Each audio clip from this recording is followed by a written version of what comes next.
We know the United States for its vast territory and diversified landscape seen through its 50 states.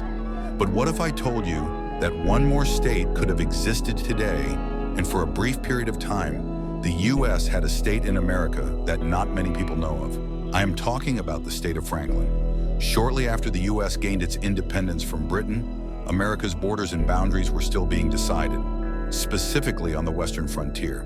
Without a constitution and exact borders, America's western frontier was very complicated. People living on the frontier felt ignored by the government, as the government wanted little to do with such a complex territory.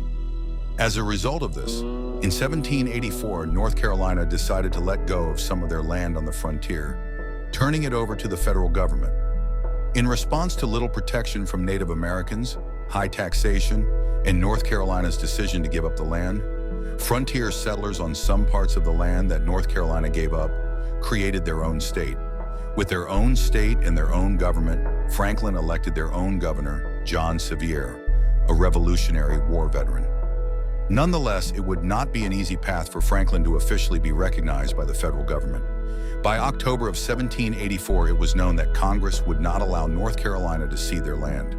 So after a new state government was elected and a new bill was proposed, North Carolina was determined to get their land back. Yet the people of Franklin remained determined, and in May of 1785, they sent a delegation to Congress for a petition demanding statehood for what was, at the time, Franklin land.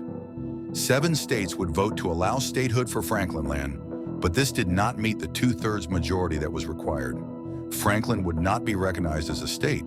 At the end of 1785, frontiersmen came together to make some important changes. One of those was changing the proposed name of Franklin Land to Franklin in hopes of getting more support from other states and Ben Franklin himself. Ben Franklin would go on to stay out of the matter. Despite the changes made, Franklin would still not be recognized by the federal government, so they operated as a de facto independent republic. Franklin would go on to shift their attention from statehood to territorial expansion, fighting many battles with the Native Indians.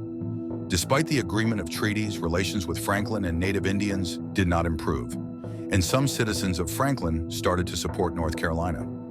Still, many frontiersmen supported Franklin, so North Carolina decided to get physically involved by sending troops to the territory. Along with that, Franklin's relations with the Native people plummeted in March of 1788 as both the Cherokee and the Chickasaw joined together to attack many Franklin settlements.